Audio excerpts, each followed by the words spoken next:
बिस्मिल्लाह रहमान रहीम।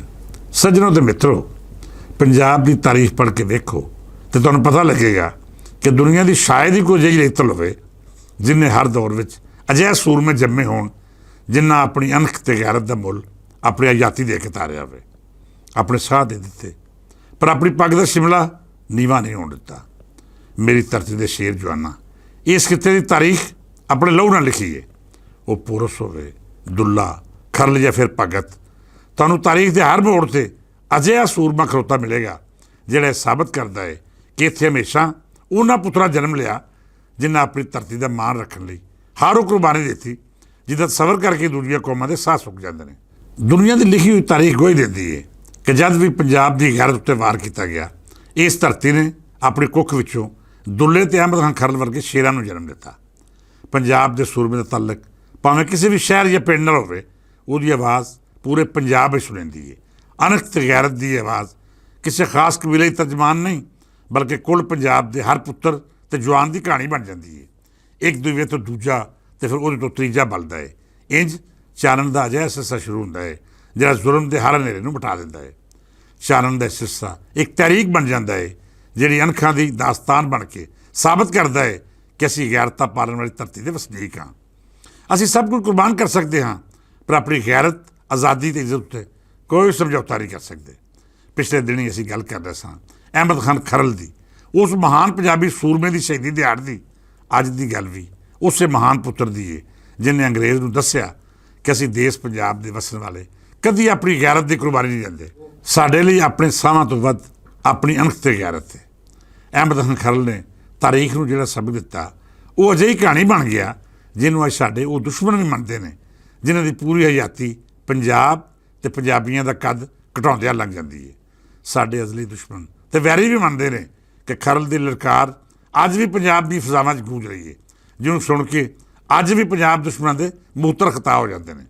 सज्जनों, साडे किसी भी सूरमे की कहानी खाली उहदी कहानी नहीं बल्कि हर कहानी साडे पूरे पंजाब की रूह की कहानी है। वो रूह जो गुलामी बर्दाश्त नहीं करती, वो रूह जो जंजीरां नूं तोड़ के सिर उत्ते कफन बन के दुश्मन के सामने खलो जाती है। साडे देश की शान, आज़ादी का महान मुजाहिद राजा अहमद खान खरल झंग के कबीले खरल का मोहतबर सरदार सी, पर वह ना तो अपने कबीले तक महदूद सी ते ना ही उसकी सरदारी का मान खाली खरल ही रखते सन। उन्होंने अपने किरदार नाल सभ्य पंजाबियों नूं इंज इकट्ठा किया जिवें कोई धागा तस्वीर में निक्के मोटे ते वड्डे सभ्य दाणे नूं परो लैंदा है। उन्हें अपना डेरा इंज आबाद किया कि इत्थे सारियां बरादरियां ते मजहबां दे लोग अपना बराबर हक समझते।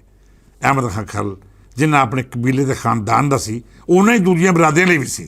तारीख दसदी है कि उन्हें कभी भी अपने ते बगाने में सिर्फ इस करके फर्क नहीं रखा कि फलाना मेरा अपना खून है तो फलाने नाल मेरे को रिश्तेदारी है। उन्हें जद भी फैसले तक की तोली पूरा इंसाफ किया, तोल बराबर रखा तो कभी भी कोई डंडी नहीं मारी। बेलियो, जब तुसीं अपने फैसले तो सोचां रब की रज़ा दे ताबे कर लवो तो फिर तुहाडी इज्जत की जिम्मेदारी रब अपने हथ ले लैंदा है।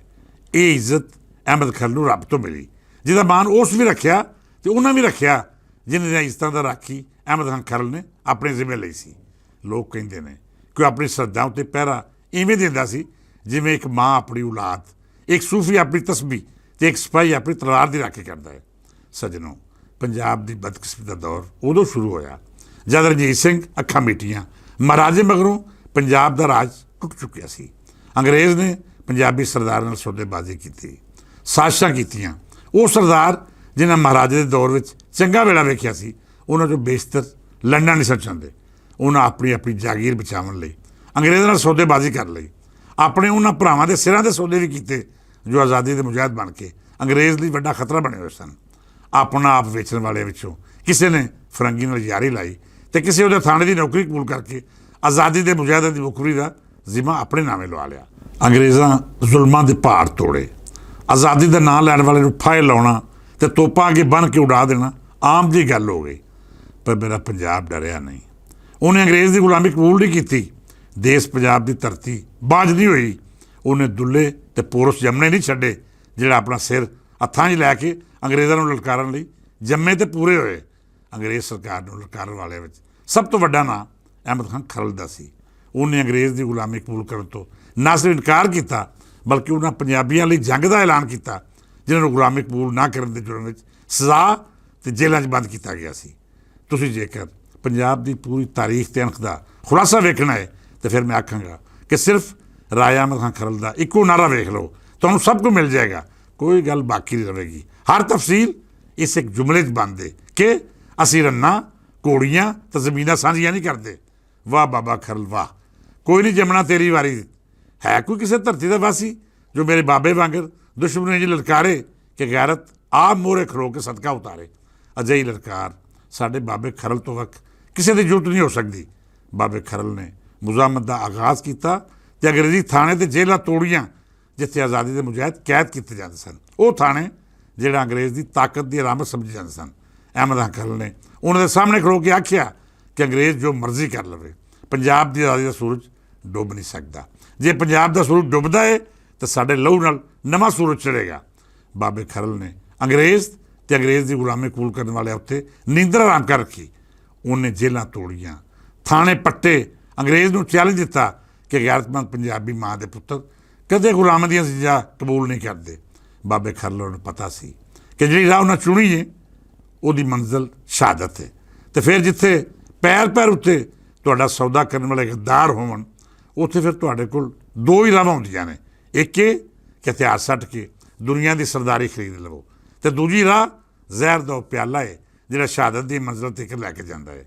ਬਾਬੇ ਹੋਰਾਂ ਦੂਜੀ ਰਾਹ ਅਖਤਿਆਰ ਕੀਤੀ ਅਤੇ ਤਾਰੀਖ ਨੂੰ ਆਪਣੇ ਲਹੂ ਨਾਲ ਰਕਮ ਕਰਕੇ ਉਸ ਜਹਾਨੇ ਟੁਰ ਗਿਆ ਜਿੱਥੇ ਅਜਿਹੇ ਮੁਜਾਹਿਦਾਂ ਦਾ ਇਸਤਕਬਾਲ ਇੰਝ ਕੀਤਾ ਜਾਂਦਾ ਹੈ ਜਿਵੇਂ ਉਹ ਕੁੱਲ ਕਾਇਨਾਤ ਕਮਾ ਕੇ ਆਏ ਹੋਣ। ਇਵੇਂ ਜਿਵੇਂ ਉਹਨਾਂ ਆਪਣੀ ਆਜ਼ਾਦੀ ਦਾ ਮੁੱਲ ਤਾਰ ਦਿੱਤਾ, ਸਾਵਾਂ ਦੇ ਸਾਰੇ ਕਰਜ਼ੇ ਲਾ ਦਿੱਤੇ। ਬਾਬਾ ਜੀ ਨੂੰ ਉਸ ਵੇਲੇ ਸ਼ਹੀਦ ਕੀਤਾ ਗਿਆ ਜਦ ਉਹ ਨਮਾਜ਼ ਪੜ੍ਹ ਰਹੇ ਸਨ। ਦਿਨ ਸੀ 10 ਮੁਹਰਮ ਦਾ ਅਤੇ ਫਰਜ਼ ਵੀ ਉਹ ਜਿਹੜਾ ਸ਼ਹਾਦਤ ਨੂੰ ਇਸ਼ਤਾਰਾ ਬਣਾ ਦੇਣ ਵਾਲੇ ਨਵਾਸੇ ਰਸੂਲ ਨੇ ਨਿਭਾਇਆ। ਸੱਜਣ ਪਿਆਰਿਓ, ਬਾਬਾ ਅਹਿਮਦ ਖਰਲ ਸ਼ਹੀਦ ਹੋ ਗਿਆ, ਪਰ ਅੰਗਰੇਜ਼ ਤੇ ਉਹਦੇ ਕੁੱਤਿਆਂ ਨੂੰ ਦੱਸ ਗਿਆ ਕਿ ਪੰਜਾਬੀ ਆਪਣੀ ਗੈਰਤ ਤੇ ਇਹਨਾਂ ਕੁੱਤੇ ਕੋਈ ਸਮਝੌਤਾ ਨਹੀਂ ਕਰਦੇ। ਉਹਨਾਂ ਲਈ ਦੁਨੀਆ ਜਾਂ ਇਸ ਦੁਨੀਆ ਦੀਆਂ ਆਸਾਸ਼ਾਂ ਕੋਈ ਮਾਣ ਨਹੀਂ ਰੱਖਦੀਆਂ।